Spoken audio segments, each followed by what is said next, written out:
সামনে বিধানসভা নির্বাচন, তার আগে ড্রাম ভর্তি তাজা বোমা উদ্ধার হলো বীরভূমের বোলপুর থানার সিয়ান গ্রামে। সাত সকালে 2 ড্রাম ভর্তি তাজা বোমা উদ্ধার ঘিরে চাঞ্চল্য এলাকায়। খবর পেয়ে ঘটনাস্থলে পৌঁছয় বোলপুর থানার পুলিশ। সঙ্গে নিয়ে যাওয়া হয় বম স্কোয়াডকে।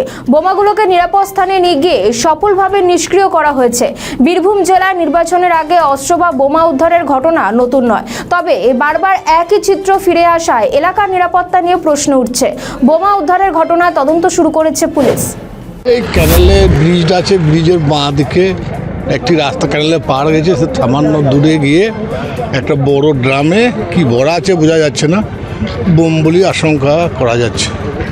তার জন্য বোম স্কোয়াড এসছে, থানা থেকে এসছে, রিপোর্টাররা সবাই এসেছে। এখন দেখা যাক কি ব্যাপারটা কি আছে না আছে, একটু পরেই তার সব শোনা যাচ্ছে যে বোম উদ্ধার হয়েছে। বোম উদ্ধার হয়েছে কিন্তু দেখা যায়নি, মুখেই শুধু জানা যাচ্ছে বোম হয়েছে। না, বোম ফায়ার ব্রিগেড এসে দেখা যাচ্ছে। সব এসছে কিন্তু তো বোম তো এখন দেখা যায়নি। যদি বোম হয় আতঙ্ক, বোম হয় আতঙ্ক তো আছেই। রাস্তা সাইড দিয়ে রাস্তা বেরিয়ে গেছে, কোনো ছেলে পিলে কোনো লোকজন ওই দিকে যাতায়াত করে, বাস্ট হয়ে গেলে মারা যাবে, ক্ষতি হতে পারবে। সামনে বিধানসভা ভোট, তার আগে এরকম বোমা উদ্ধার হচ্ছে, কীভাবে দেখছেন বিষয়টা? সব সময়ই বোম উদ্ধার হচ্ছে, খারাপ তো বটেই। ইলেকশনের সময় ভোটে গাড়ি যাতায়াত করে, লোক যাতায়াত করে এই পাশ দিয়ে। কি মনে হচ্ছে কেউ কি মজুত করেছে বোমা এখানে? মজুত করা তো বটেই, যদি বোম থাকে তাহলে মজুত করেছে বলে মনে হচ্ছে। ও দুষ্কৃতি কারা করবে, দুষ্কৃতি যারা আছে তারা করবে, যাদের রঘুপতি মণ্ডল। কাল থেকেই শোনা যাচ্ছে এখানে পুলিশে আমাদের আপনাদের এখানে কাল সকাল থেকেই পুলিশ এখানে আছেন। আমরা যেটুকু শুনেছিলাম যে এখানে বোম পাওয়া গেছে। হ্যাঁ, 2টো ব্যারেলের মধ্যে বোম ছিল। তো কাল সকাল থেকেই পুলিশ এখানে সারাক্ষণ নিরাপত্তায় ছিল।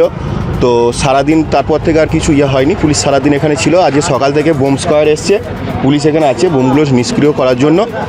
তো এটা একটা ভোটের আগে একটা আতঙ্ক সৃষ্টি চারিদিকেই হচ্ছে।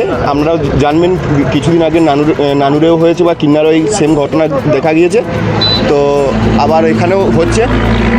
আমরা একটু ভয়ের মধ্যেই বা আতঙ্কের মধ্যেই রয়েছি যে এইভাবেই সব জায়গাতে বোম পাওয়া গেলে এবার হয়তো কিছুদিন পরে পাড়ার ভেতরেও পাওয়া যেতে পারে, সেইগুলোর জন্য আমরা একটু আতঙ্কে রয়েছি।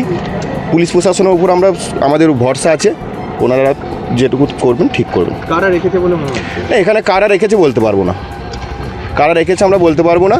ঠিক আছে, কোনোভাবে যেখান থেকেই হোক কেউ রেখে গেছে, সেটা প্রশাসনের কাছে খবর এসছে, প্রশাসন এসেছে, প্রশাসন বোম স্কোয়াড এসছে, বোম স্কোয়াড এসে বোম নিষ্ক্রিয় করবে, এটুকুই। আমার নাম হচ্ছে অরিত্র অধিকারী। আমাদের ভিডিও ভালো লাগলে লাইক ও শেয়ার করুন, কমেন্ট সেকশনে আপনাদের মতামত জানান। আরও ভিডিও পেতে আমাদের চ্যানেলটিকে সাবস্ক্রাইব করুন এবং প্রতি মুহূর্তে খবরের আপডেট পেতে প্রেস করুন বেল আইকন।